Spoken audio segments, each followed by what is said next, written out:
PIB do Brasil recua 0,8% no terceiro trimestre de 2016. A notícia saiu aqui no site da G1 no dia 30 de novembro de 2016 e diz o seguinte: é a sétima queda seguida nessa comparação, segundo o IBGE. De janeiro a setembro, o recuo é de 4%, a maior série para o período. E com isso, seja bem-vindo ao canal Notícias Comentadas. Aqui a gente vai comentar a notícia, que é a queda do PIB, dentro do contexto, que é a política econômica do governo atual. A gente chega à conclusão, como a gente já tem falado em outros vídeos, que a política econômica que se baseia simplesmente em corte e não faz investimento nenhum, não olha para a área de investimento de nenhuma maneira mínima, só se concentrando somente em corte, ela é totalmente equivocada e o resultado está aparecendo agora novamente com a queda do PIB. Lembrando que eu vou deixar todos os links aqui para que vocês possam ler, eu aconselho que vocês leiam. E a primeira análise que a gente vai fazer é desse site aqui do G1, aqui no PIB, que tem uma figura aqui que mostra a variação trimestral do PIB brasileiro desde 2014. Então, você vai ver aqui o seguinte: em 2014, no quarto trimestre, teve um crescimento de PIB de 0,2%. Beleza. A partir daí, a Dilma deu aquelas, né, 2015 ainda era o governo Dilma, então ela deu aquela balançada lá na administração e, como resultado, o Brasil arrecadou menos e o PIB começou a diminuir. Teve uns erros aí estratégicos de economia e começou a diminuir. Mas bem aqui no segundo trimestre, tomaram-se medidas que fizeram com que o PIB voltasse a crescer, ou seja, a diminuição dele foi desacelerando, até que chegou aqui, ó, no primeiro trimestre, com as medidas do governo Dilma, mesmo sendo boicotada pela oposição, que é o PSDB, o tempo todo trancando pautas, Eduardo Cunha não votando mais nada do governo e tudo mais, havia um crescimento aqui do PIB e provavelmente no segundo trimestre de 2016 esse PIB deveria dar algo em torno de 0,2%. Ou seja, agora no terceiro trimestre deveríamos estar aqui novamente com um PIB bem mais alto.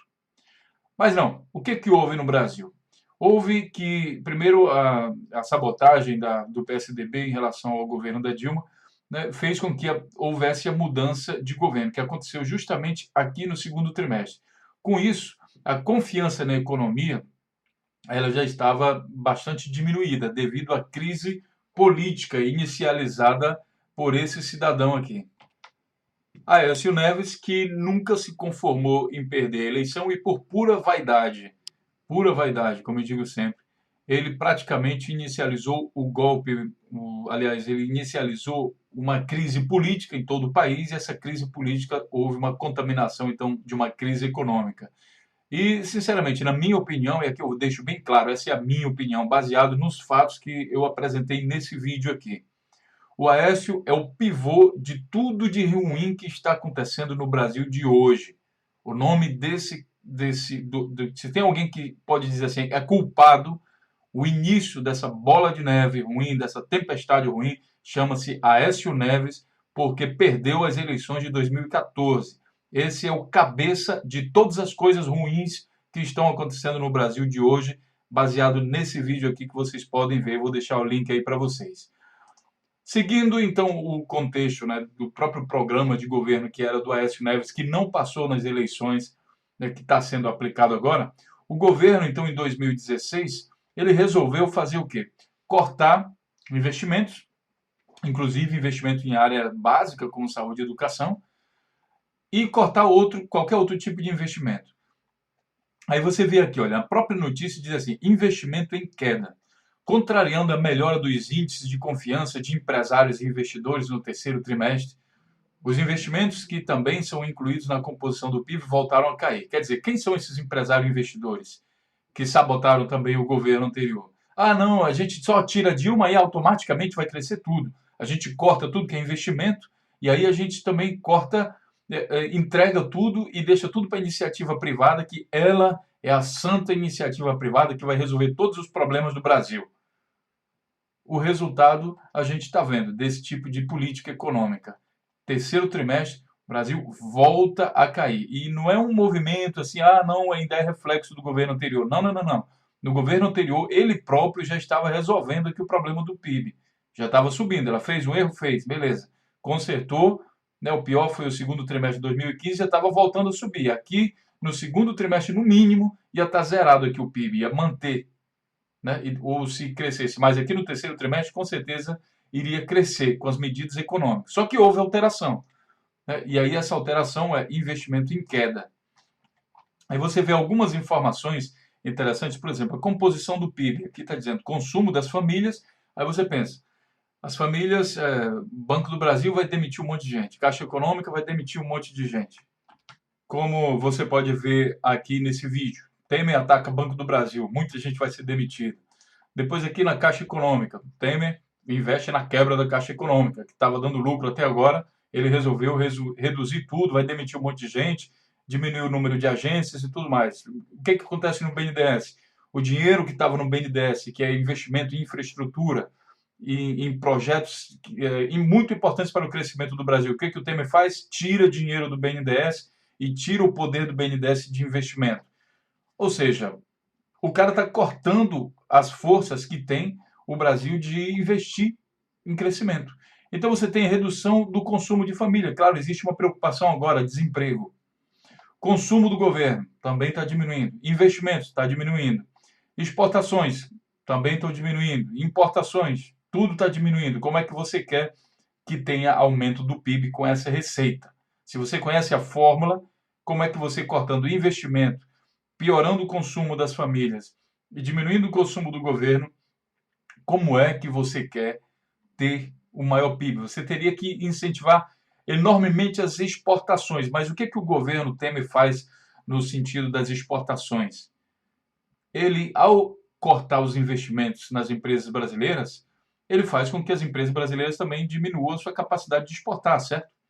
Tudo isso por quê? Porque ele acredita que a iniciativa privada sozinha vai curar o problema do Brasil. Nós já tivemos esse tipo de política econômica no tempo do Fernando Henrique, Itamar Franco, e foram os piores tempos de governo, as maiores crises que o Brasil já teve. Não dá para esperar somente pela iniciativa privada. A iniciativa privada ela pode funcionar junto, mas não alavancar a economia por si só. Se fosse assim, todos os países que vivem na miséria, bastava acreditar que as empresas iam lá salvar eles, porque de repente todo mundo se compadeceu, né, dos países em crise, e todo mundo vai lá investir naquele país só porque o Estado é pequeno, só porque não existe regra, só porque não existe nada. Não é bem assim que a economia funciona. Se você quer ganhar dinheiro, você tem que investir. Se a sua empresa quer crescer, você tem que investir. Se está quebrando, tem que investir mais em marketing, tem que promover, tem que criar mais produtos, aumentar a diversidade dos produtos, tem que fazer alguma coisa. Aí o que o governo faz? Quebra a máquina, corta os investimentos, diminui o salário do povo. E aí, amigo, como é que você vai aumentar a economia? Não tem como. Aí você escuta a economista da Globo falando, né, e ela tenta jogar, não, mas é porque isso ainda é reflexo do governo anterior e, infelizmente, nós pensamos que... Conversa, amiguinho. Conversa. O governo anterior fez merda e está aqui no site de vocês, fez, bem aqui, ó. Quando o PIB diminuiu bastante, bem aqui, ele consertou, estava crescendo aqui o PIB novamente. Essa política que a Globo apoiou, esse golpe parlamentar, é responsável, a Globo também é responsável por essa queda de economia. A Globo e a grande mídia brasileira também é responsável, porque incentivou fortemente isso. Por quê? Tem coisa aí por trás, né? Economia de impostos, quem sabe? E aí vem essa economia contar historinha para você, né? É interessante isso. Aí a gente vai ver aqui algumas outras informações nesse mesmo artigo, e ele diz aqui, olha, para especialistas, a queda do investimento, os principais fatores que continuam puxando o PIB para baixo. Né? Até que, enfim, eles pegaram alguns especialistas com um pingo de discernimento. E aqui mostra todos os países, China, Espanha, Reino Unido, Estados Unidos, zona do euro, até a zona do euro que estava em crise com o crescimento do PIB, México, Alemanha, e o Brasil é o único com diminuição do PIB, retração do PIB. E aí a gente passa aqui, olha, previsões negativas. As expectativas sobre o resultado do PIB já indicavam que os números seriam negativos. Não deveriam ter sido negativos se tivesse continuado com a política econômica anterior. O índice da atividade econômica do Banco Central, que tenta antecipar o resultado do PIB, estimou em meados de novembro que a economia teve retração de 0,79 de julho a setembro, na comparação com o trimestre anterior. Pois bem, vamos aqui à segunda notícia que diz o seguinte: queda forte de investimento segue derrubando o PIB. E aquilo que eu repito para vocês aqui, ó, investimento. O governo está cortando todo o poder de investimento que vem aí do povo. Então, eu não sei se vocês lembram, olha, antes do Lula, para você conseguir, para uma empresa conseguir um investimento, tinha que conhecer o gerente do banco, o irmão do gerente, o cachorro do gerente, tinha que agradar, sabe, a Deus e o mundo, puxar o saco de não sei quantas pessoas para chegar perto de um banco. E aí, quando você chegava perto, o banco te pedia, sabe, você pedia, sei lá, um empréstimo de 10 mil reais, o banco te pedia tua casa de garantia, tua esposa, teu cachorro, teus filhos, ele te sacrificava. As pessoas falavam que o banco eram os inimigos do povo. No governo do Lula, que ele mudou essa mentalidade. O BNDES, minha gente, não emprestava dinheiro para qualquer pessoa, não. O BNDES era um banco que só servia aos grandes. A aproximação do BNDES junto à população brasileira, isso é obra do governo do Lula, que trouxe o BNDES para mais perto da população. Existia uma eternidade de distância entre BNDES e pessoas comuns. Pense nisso. Se você viveu o governo Fernando Henrique, Itamar Franco, você sabe do que eu estou falando. Pode escrever aí no comentário. Reflita e lembre desse tempo. Isso existiu. Então, o que o Lula mudou? Ele fez o aumento dos investimentos. E o aumento do investimento faz com que qual processo acontece? As empresas podem produzir mais. Bom, do outro lado, você tem que estimular o consumo. Aí veio a ideia do Bolsa Família e de distribuição de renda. Por quê? Porque quem tinha a concentração de renda, esse povo que tinha concentração de renda, não consumia o suficiente para estimular a economia. Foi então que o Lula fez, através desses projetos sociais, a distribuição de renda. E ele deu dinheiro para quem iria comprar. A pessoa recebia o dinheiro do Bolsa Família, comprava alimento, estimulava a produção de alimento. O dinheiro ficando com os banqueiros e com os grandes ricos, eles não vão estimular o crescimento de produção de alimento em todo o canto do Brasil. Eles vão comprar um apartamento em Paris, né, lá de 11 milhões de dólares, de euros. Eles vão comprar casa na Suíça. Eles não investem no Brasil. Todos esses empresários que dizem, não, tem que tirar Dilma. Eles não investem. Você tem que distribuir dinheiro para a população que realmente precisa de dinheiro, porque precisa comer, precisa comprar geladeira. Olha, no governo do Lula, teve um tempo, né, nem todo mundo tinha televisão. É incrível, mas nem todo mundo tinha televisão. Hoje a gente até ri disso, né? Geladeira, nem todo mundo tinha geladeira. Foi no governo do Lula que houve um grande aumento do consumo de eletrodomésticos. Isso deu um impulso gigantesco para essas empresas. Por quê, pessoal? Distribuição de renda. Distribuição de renda. É simples. Quer dizer, simples para quem tem um pouquinho de inteligência. Agora, esse pessoal aqui que vive escutando conversa do FMI, conversa de não sei quem, política de austeridade, corta todos os investimentos, não investe nada. Você quer crescer como se você não está investindo, não está distribuindo renda, não está fazendo nada? Pense como se fosse uma empresa. Pois bem, queda forte de investimento. É importante entender isso. Queda forte, não foi fraca, não, foi forte de investimento. Segue derrubando o PIB.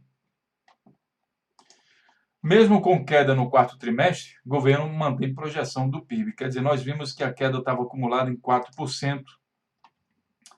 Tá? Aqui no primeiro link, aqui, a queda estava em 4%. Recuo é de 4%. Né? E o governo mantém a projeção do PIB, aqui no dia 1º de dezembro de 2016, publicado no Terra.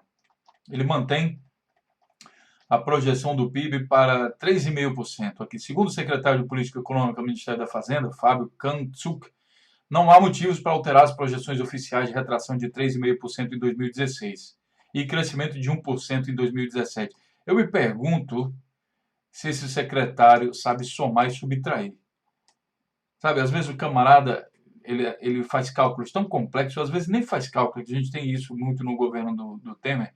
Coloca engenheiro civil para cuidar da área de saúde, esse tipo de coisa.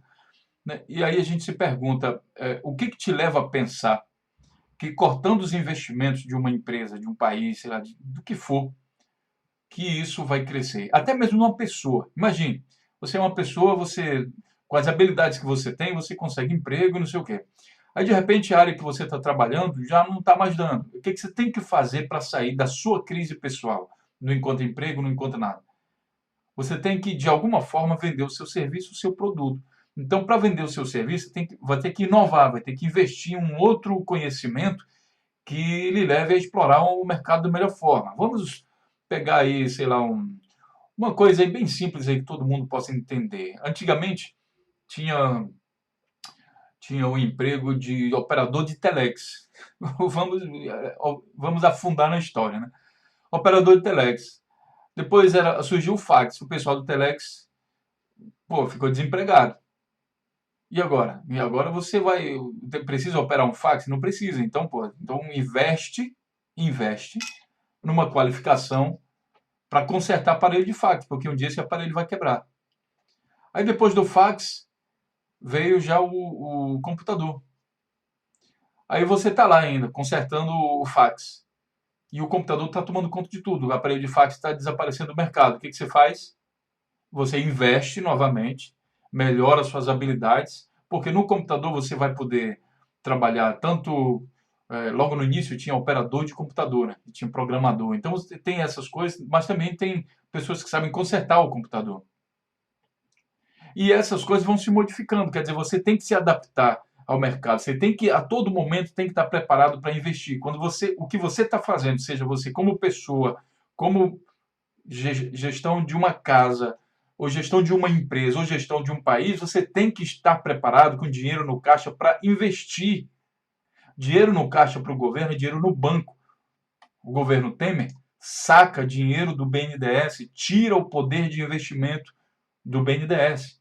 O que leva o secretário Fábio Kantzuc a acreditar que vai haver crescimento em 2017? Qual será a desculpa? Eles vão de novo dizer, não, é porque a crise lá do PT era bem maior do que a gente pensava, a culpa não é nossa, não. A culpa não é nossa. Sabe por quê? Porque a gente é incompetente, a gente não faz nada. Tudo que a gente só faz levar o barco um pouco mais para frente, mas está afundando, mas a gente é incapaz de tapar buraco. Nós somos incompetentes, por isso que a culpa não é nossa. O cara que não se assume, não, a culpa é minha, eu estou aqui ocupando esse negócio, então a culpa é minha. A partir de agora eu mudo. Lembra lá daquele vídeo? A culpa é sua?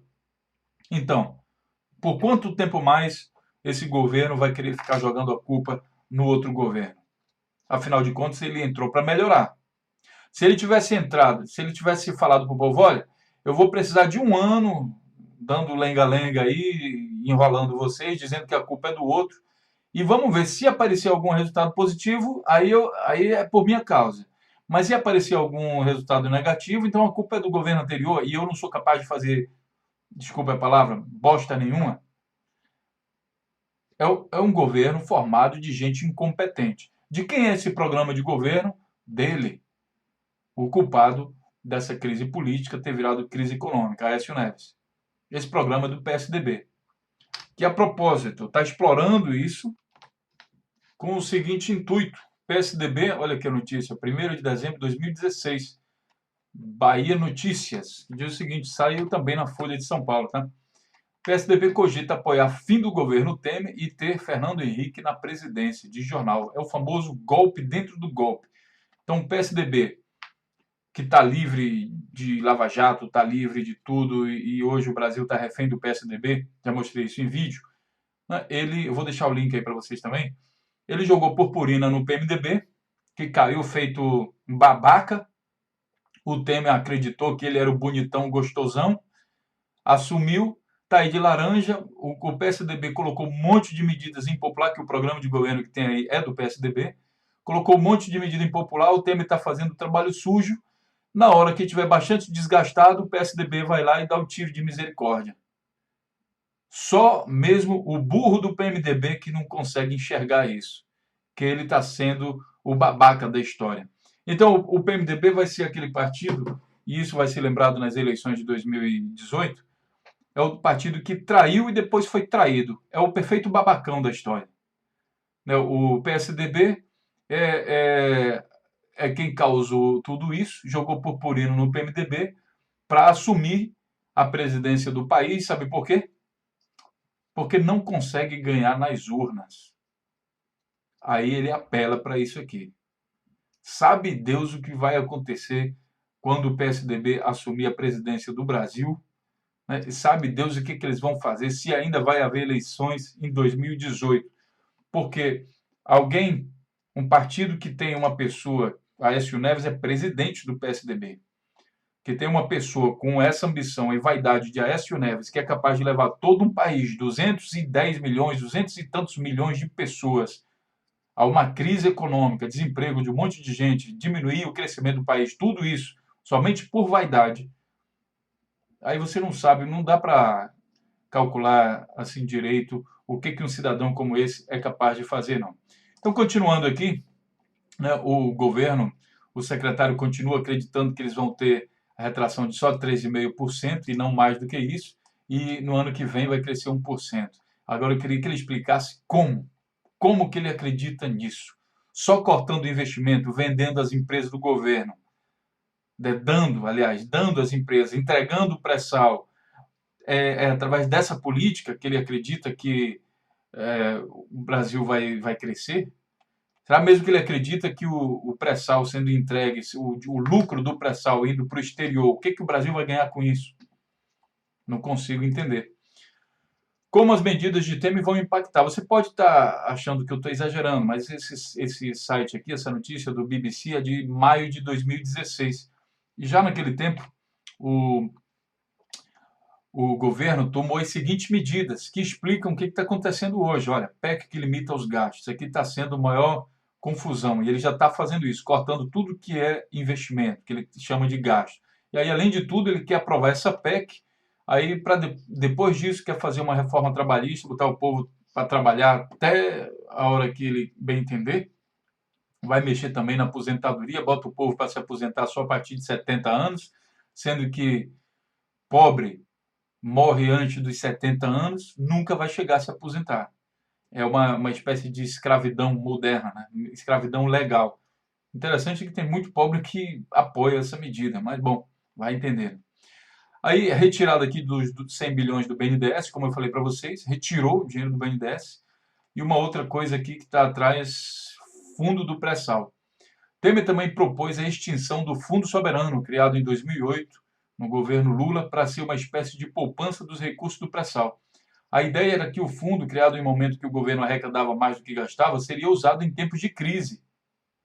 E o Temer foi lá e fez o quê? Hoje o patrimônio do fundo está paralisado em 2 bilhões, disse Temer. Vamos extinguir e trazer os 2 bilhões para cobrir endividamento público. Olha, o Temer, ele pediu para o Congresso 170 bilhões de cheque em branco para ele gastar como ele quisesse. E ele gastou esse dinheiro. Só que depois, isso bateu o recorde, tá, de gastos. Depois disso, ele precisou de mais dinheiro ainda. E isso não está sendo mais mostrado pela mídia, que a mídia comprou desse processo. A história dos 170 bilhões de reais você pode ver aqui nesse vídeo que está contando. Ele pediu isso, só que agora com certeza já deve estar mais de 200 bilhões. Então ele está gastando dinheiro adoidado. E está falando para o povo que tem que fazer a PEC dos gastos públicos, que é essa PEC aqui, que hoje o Senado já aprovou, a Câmara já aprovou, deve ser aprovada aí até dezembro, e ele acredita que cortando os investimentos na área pública vai salvar a economia. Sendo que a grana que ele já pegou do governo, ele tem aumentado os gastos significativamente. Ele só quer que o pobre não tenha mais certas coisas. Ele não quer gastar mais dinheiro com a população, com a sociedade em si. Porque os gastos, ele está aumentando. É contraditório o discurso dele.